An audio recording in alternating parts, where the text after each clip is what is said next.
right, welcome back to the Dirt Road with Mike, and we have Mr. Rick. And that's Mike. How you all doing? Quick story. This episode's going to be episode 4. 4. Episode 4. We're going to be talking about the RNC, Republican National Convention. Last week after Trump got shot, I decided, when we were going home, I stopped at this 7-Eleven by my house. And unlike here, Mike, I don't live in Trump country. Yeah, no. At all. Decided to buy the hat. Nice. So I bought the hat. And in the whole week, I wore the hat everywhere except for work. Because I'm not going to wear political shit to work. Wore the hat everywhere. I got to tell you something. Not one negative comment. Yeah. Not one nasty look. Nothing. Just people, strangers, saying stuff positive to me. It was incredible. And like I said, I do not live in Trump country. I live in a pretty liberal area right on the Queens border. But it amazed me, and I think that this is something really different that you could almost smell. And by the way, I'm not voting for him. You know that. Yeah. Now they know that. Not voting for him. Get into the reason another time. But nothing against him, but there was something he did that made me not want to vote. But anyways, it's such a big difference this time than in 2016 and 20. You would have never seen hats like this sold at the 7-Eleven by my house. No. Let alone people wearing them in the street. People would be afraid. I'm not afraid, but some people would be afraid to do that. Anyway, a little sociological experiment. I think it's a totally different field this time. So with what you're saying, so I work all over. I go from Queens all the way through Nassau County, or through Montauk, Suffolk County. One end of Long Island, all the way through Queens. And every single 7-Eleven, every convenience store has Trump gear. Yeah. Everywhere I stop has Trump gear. Yeah. And those areas you would consider to be super duper, like blue as blue could be, Democrat, Absolutely. liberal. Yeah. Like where I live?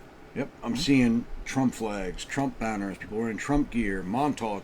There's wealthy people out there, all these very, very high-level wealthy people. I was seeing Ukraine flags before. There's no Ukraine flags at all anymore, anywhere. No. And now it's all Trump flags. Even out there, Trump flags everywhere. Trump on the cars. It's definitely a different feel this time, and you could see it in the RNC, which we're going to be talking about in this episode. Yeah. But it's definitely a different feel out there. It just doesn't feel like there's like people are hiding anymore.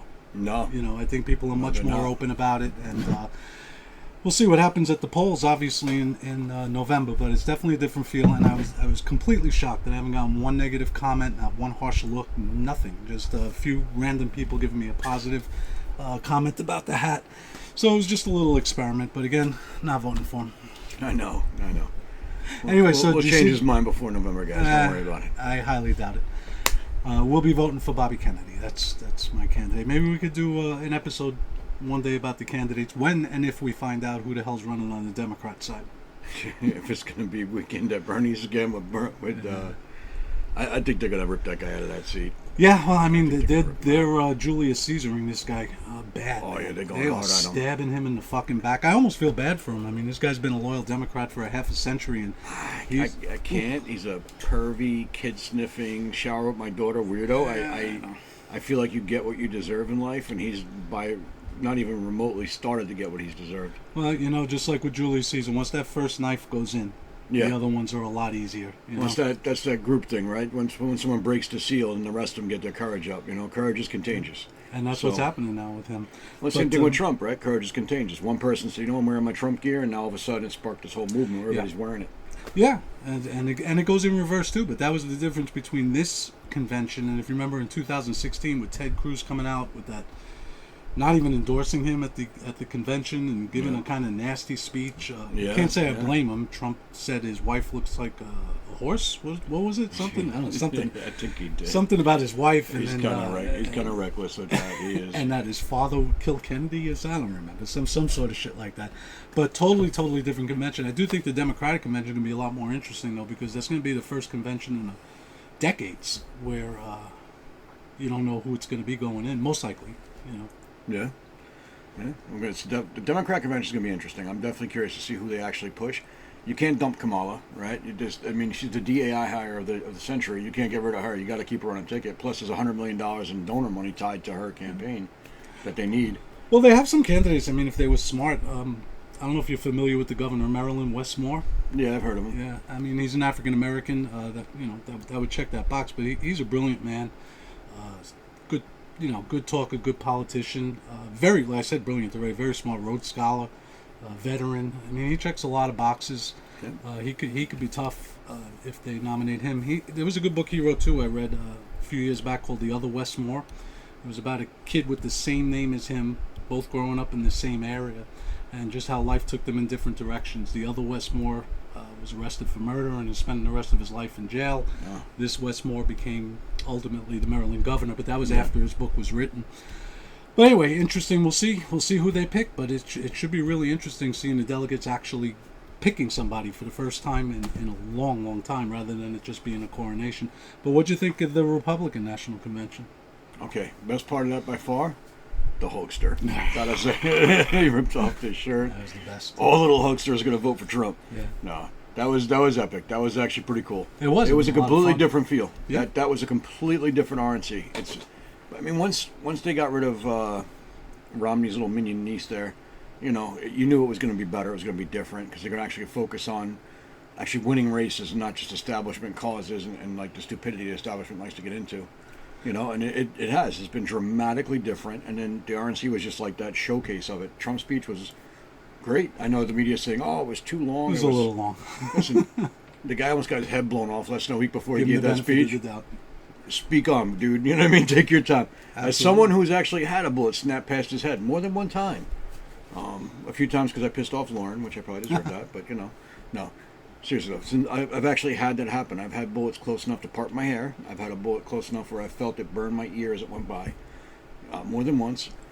And when that happens, it changes your perspective on everything. I would really imagine. Does. I don't. Really I don't does. even want to know, but I would definitely imagine that it does. But I think this convention was so much different than. Again, no drama. Obviously, they know who the candidate's going to be. Yeah. But I thought one of the most interesting things was the head of the Teamsters speaking at a Republican convention. That was yeah. Not endorsing. He didn't endorse, but just having him there really shows the change in direction that the Republican Party has gone in, where they've been doing nothing. And I'm very pro-labor. They've been doing nothing since Reagan left the White House other than just bashing unions and doing everything they can to destroy unions. Now to have the head of the Teamsters there, I thought was fantastic. Well, I think it's the MAGA movement, right? If you get beyond Trump, right? This modern populist movement beyond Trump, say MAGA, whatever it is, it's become much more about like just people. Yep. This is the middle class, the working class, the people of the country who build the country, who keep the country running, who deal with everything day to day. And they're fed up. They're fed up with both sides. They really are. And you can see it in the elections and how they're fed up with both sides. They don't want a Romney. And at the same time, they don't want a Biden, No. They want that somebody who's actually going to come in there and do what they say they're going to do, shake things up, get rid of all the extra crap, and put things back to where it belongs. But that this union leader not only had the courage to speak at a Republican National Convention, I was really fascinated by the response he got. He got wholehearted applause. Yeah, he was out there ripping corporations, things that would have never flown under Mitt Romney or George Bush's Republican Party. Well, it's the establishment, they're in a corporate pocket. That's the problem, right? Yeah, and it shows you where the people really are in the Republican Party. The average people like you and I, they're not where those leaders have been for the last 20, 30 years. 30 years, yeah, absolutely. The other thing I think I found really interesting was this was the last time, probably ever, that anybody's going to give a shit about Nikki Haley. I mean, she had her last moment in the sun. That's what that whole thing was about, her running anyway. There's She's such a mess. I gotta see if I can remember this, believe it or not. There's a line in an Eminem song where he's going after another rapper named MGK, and he says in there, this is it, this is your moment, enjoy it, had to give you a career to destroy it. And I could almost imagine Trump singing that to Haley. He gave her that career. She decided she wants to write a book and, get herself on TV. And, she had her 15 minutes of fame there. She had a little speech at the National Convention. And there's not a person in the world other than her husband and her family who's going to give a shit what this woman says for the next 50 years. No. Nikki Haley was like that military-industrial, like, establishment, like, candidate, like, let's do things the way we've been doing them. Forever wars. Yeah. Guys dying for no friggin' reason. So some corporation can sell more shit that probably doesn't work. Well, Nikki Haley believes whatever it is she has to believe to get on television. I mean, that was it. So, she went after Trump. She got a little book deal. She got her interviews on CNN and Fox and everywhere else. And now she just, that speech was her farewell speech, basically, off into irrelevancy. if it was me and I was running the RNC, I'm not gonna lie, I would have brought her on. I would have had her there. I would have had her there just so people could throw eggs at her. That's all it would have been. I swear to God. I can't stand her. She drives me crazy. I hate hearing her talk. Yeah, she's not smart. You're never gonna have anything interesting. You're never gonna have to hear her talk again, Mike. Don't worry about it. Yeah, Trust me on this done. one. I bet anything. She's done. She's done. not even gonna get an interview anymore. She's gonna retire with her money and go live her life. But here's where I think we're gonna disagree. Maybe I don't know Okay, how you let's feel. see. Too much Trump family. I love the granddaughter. I thought that was wonderful. Normally at conventions, they have the first lady or the prospective first lady come out and give a heartfelt sort of a thing. Yeah, that makes sense. Yeah. The granddaughter did that. Kai was her name? Yeah. She did that. Very I thought that articulate. was It was wonderful. a wonderful speech. Yeah. But I got to tell you something. I was yelling at the TV. I wanted Donald Trump Jr. to just shut the fuck up. I mean, that was Vance's night. And he spoke for 40 minutes, I think it was, and just took it over. And just too much with these boys. I mean, it's not about them, in my opinion. And then he made that the second to last night that was with Vance. That's supposed to be Vance's night, right? And the networks cut in at 10 o'clock, so that's when you get the big speech. Between 10 and 11, you have the networks covering it. And he took up 40 fucking minutes before they put Vance in. I found it very off-putting. I don't know what you think of that. Yeah, I'm not big on that stuff. Like, I get it. They're part of the organization, or they're directly involved. But still, I'd rather have heard from Vance, honestly. And Sure. I love Vance. I think he's a great pick. I do too, and he's going to be the subject of episode 5. Yeah. Yeah. We're going to talk about him in episode 5, but yeah, I like the guy, yeah. Absolutely. Me too. And then you have Trump. Not Trump, I'm sorry. You have the Hulkster. The Hulkster. That was great. That was epic. Absolutely. That was a throwback to your childhood, all those great moments. Remember watching him tear the shirt off and body slamming Andre the Giant? And he brought that up more than once at the thing. But I think the whole point guy. of that, I think, him and Dana White, was the whole quote-unquote badass theme. Because you notice that building, American that Trump's badass. an American Yeah. badass. Yeah. And, He is an American badass. He is a badass. I mean, even his critics have to admit it. I mean, again, I'm not voting for the man, but I admire the guy. I mean, anything they throw at this fucking guy, he comes back looking for more. He eats it right up. God, man, this guy doesn't stop fighting. I don't know how he does it. I would have crawled off into a corner and crying my eyes out. I've seen a lot of people get shot. I've seen a lot of people get hit. And I've seen not very many people will actually get up afterwards and get back in the fight. Yeah. And he did exactly that, But he also got up after the court cases, the impeachments. Everything. Didn't matter what they threw at him. He ate it up and spit it right back out. Incredible. And he came back stronger. He is an American badass. He is. And, so at that convention, I think they were kind of doing that. I think they were giving an American badass sort of a theme and building that up from Hulk Hogan. But that's another change, like we were talking about the 7-Eleven before. Yeah. No celebrities, even the one, and I don't really give a shit what celebrities think, I never did.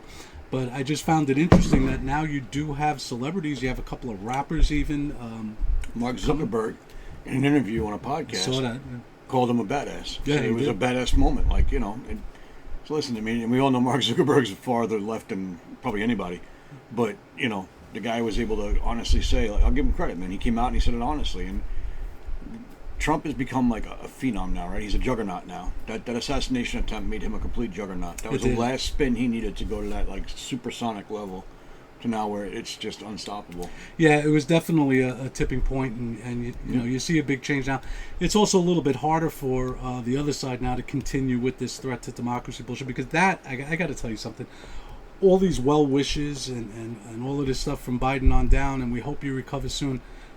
Why are you wishing Hitler a speedy recovery? I mean, this is how we know they're so full of shit. Exactly. If this guy is really a threat to democracy, if this guy is really Hitler, if this guy's a threat to our freedoms, you're wishing him well? Right. I mean, after they had an assassination attempt on Hitler after D-Day. I don't know if you know about that, right? Yeah. The Valkyrie thing. Operation Valkyrie, yeah. And he got hurt.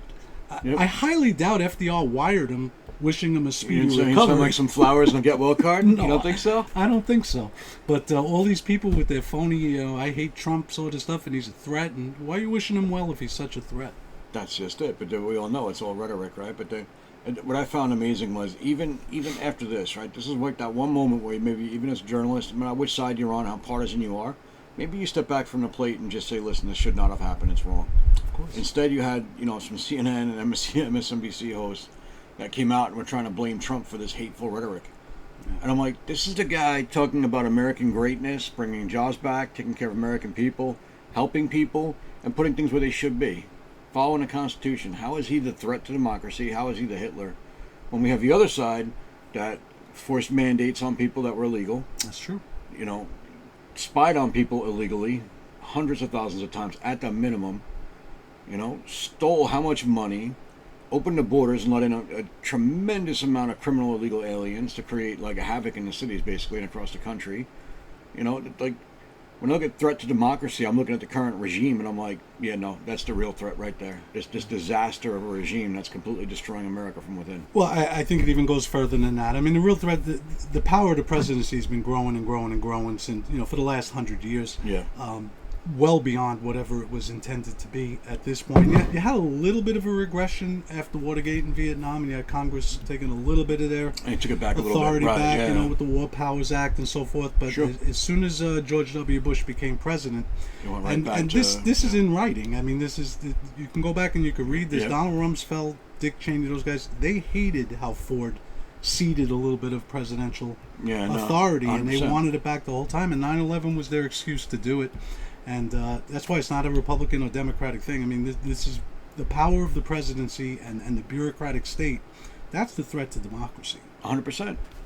100%. How many books you read about the fall of Rome, where it talks about they really fell from within because of the level, because of the weight of their bureaucracy, is what crushed them. Yeah. Because they became so mired in the stupidity of the bureaucracy, nothing could get done, and it just kind of collapsed the society on itself. Yeah, and I understand we can't have an executive branch the way the founders envisioned it when we had that size population and the world was different. I get that. But the amount of authority that just faceless, unelected people have is astounding and dangerous. And I don't like the bureaucrat like rulemaking. Like, so basically they make whatever law they want and they enforce it and they don't have to explain it to anybody. That's why I like that Chevron decision that came down recently from the Supreme Court. Me too. And I don't like the executive orders that go out constantly with the Me force of neither. law. I think that to me is like an abomination. Like, we have lawmakers for a reason. Exactly. We have a Congress and a Senate to make laws. The president shouldn't be just writing an executive order and here's a new law. Like, And it shouldn't it's work not that good way. for anything, Mike. It's not good for the economy because one thing businessmen want is stability.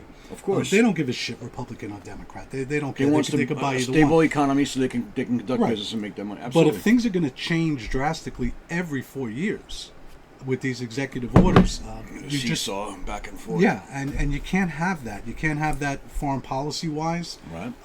It's just too chaotic. You can't have that creates an business unstable wise. world. But Mike, this is Congress's fault. I mean, they've never taken that 100%. power back because they don't want to be on record voting for these things. Why do you think we haven't declared war since, what was it, 1942 or 3 we declared war in Italy? I don't remember. The last time we declared war was early on in World War II. Everything else is a police action. Congress doesn't want to be on record. They don't want to be on record taking these hard votes, whether it's war or environmental regulations or anything like that. So it's a lot easier for them. Slough it off on a federal agency. Of course. And the executive branch is more than happy to take the power. That's our history. The three branches fight for power. That's the way it was set up, right? They fight for power, and that makes us a little bit safer and better off in theory. But when it's all being ceded to the executive branch like this, it's not good. Trump's not a threat to democracy. The executive branch, the way it's currently constituted, and the bureaucracy, that's the threat. 100%. I agree with you 100%. You look at it, it's like it's gotten worse and worse, right? Every year, some new agency, some new department. We had the censorship department within DHS that got shut down when it got found out. Right. Who the hell elected these people? Nobody. Who told them they could go out and try and censor what you say? Well, even the DHS itself, Mike. I mean, look, as soon as 9/11 happens, we have an excuse for a brand new agency. Right. And what does it do? Oh, we're going to coordinate with everybody. A brand new executive cabinet level organization, and it just made the government even bigger. Everything's always done in the name of making us safer. Yet we have one of the highest murder rates in the world. Yeah. We have one of the highest drug addiction rates in the world. Sure. We have the highest rate of obesity in the world. Yeah. Those are the dangers. And I'm not saying that terrorism is not a danger. Of course it is. But it's not a danger to our sovereignty. The Houthis aren't going to go marching through Washington, D.C.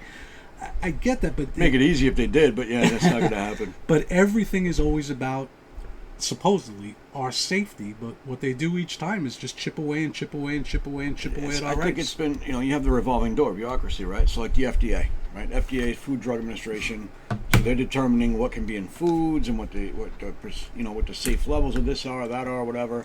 What drugs are safe, when they can be marketed, how long they can be marketed, whatever the case might be, right? Except you have the executives from all these corporations, from pharmaceutical, food, whatever, that have like a revolving door at the FDA under these administrations.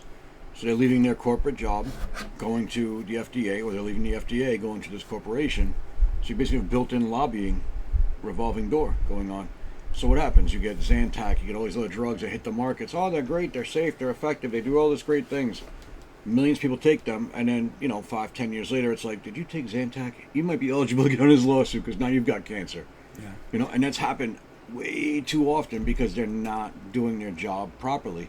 They're simply lobbying and getting these things through rather than actually doing any of the real work that they were supposedly intended to do. I mean, look at COVID response, right, with Fauci and them. The whole 6 feet thing was them spitballing it and came up with it out of nowhere. It was just the stupidest thing in the world. Like, if you have any background in medicine like I do, you knew right away, A, the masks were a bad idea on everybody because they become a reservoir for bacteria and virus. That's all they are, because you're taking it off, taking it on, touching it all day. It's now contaminated, and you're stuffing it right on your mucous membranes. So good luck. You're going to get sick, And then the vaccine, that's not a true vaccine, right? We all know what a real vaccine should be and is. These are not vaccines. It's It's a experimental medication, right? It's mRNA. They're basically telling your body, hey, we want you to build these things. If I tell your body and I inject you with this stuff and I tell you to build spike proteins, you're going to have a fucking spike protein growing in your body. A lot of them. A lot of them. Probably far too many of them, because there's no way to regulate that realistically. Not yet. We don't have that kind of technology. But, to me, it's like they created the world's biggest experiment, and they just unleashed it on the entire world, and it was probably the worst possible thing they could have done. Yeah, I mean, look, I don't have any knowledge on any of this stuff. I just know what I lived through and what I saw, and I do know, by the way, that this started with the Trump White House. He didn't mandate the vaccines. He did. Yeah, he did the Operation Warp Speed. That's right. And let's be honest, the 15 days to slow the spread. And, he started that also. I mean, I do think he definitely was better than Biden when it came to it, but. But he did initiate. Who created Fauci? He initiated, because he's the one who brought Fauci up on the stage. He put him in front of the cameras. Yeah. And a narcissist was born. Yeah. You know what I mean? Yeah, well, who inflicted all kinds of harm upon the world. One spawned another. Narcissist spawned another. That's true. It's not wrong. But circling back to the convention, I don't know if things will be different this time, but it was definitely one of the more interesting conventions I saw. I was watching it on CNN. And I saw the way that their, their commentators, their pundits. Yeah. Very impressed. It was kind of weird to hear them talk like that. What an interesting convention it was. And I think it was Van Jones said that the type of energy, I think was the word he used, or excitement, or something like that, he says he hadn't really seen since 2008 at Obama's convention. Yeah. And it's just, again, closing this out, it's just really interesting how things have changed since 2016. This is definitely Donald Trump's party now. There is opposition to him still. Obviously, Mitch McConnell's a bit, but those people have been pushed off to the side successfully. The turtle. Yeah, and it's a unified party, and it's really interesting that they unified around Donald Trump. Never would have thought he would have been the one that they would have unified. I think they're doing a kicking and screaming, some of them, but they have unified around him. They have to. They have no choice. Yeah. He's a juggernaut. They're not going to get past him. Mitch McConnell is a disaster on two legs. That guy is the biggest establishment dirtbag probably in Washington. He really is. He's like the king of the swamp creatures there. He's a swamp creature for sure. Yeah. So we'll head on to Vance in our next one. Yep. All right. We'll be talking Vance next time when you guys come back. I thought the RNC was great. If you can, check it out. YouTube, Rumble is all over this. Check out the Hulkster speech. Even if you don't like politics, it was hysterical. It was fun. The Hulkster and Dana White. Both were great too. speeches. But both Hulk, were great speeches. Hulk, what a showman, man! I've been loving. He really was. I've loved that guy since the 1980s. I mean, Me he's too. a funny dude. Since I was a kid, I had the Hulk figure. I had the WrestleMania, like the ring. I had the Hulkster. Yep. Guy's awesome. All right, guys. Thanks for watching. Like, comment, subscribe. He's going to read your comments. He says he will. I'm not, but he says he will. I will read them. Listen, I don't even understand why anybody gives a shit what I think. I can't go around giving a shit what other people think. All right. Have a good night. We'll see you all next time. Thanks, guys. Have a good one.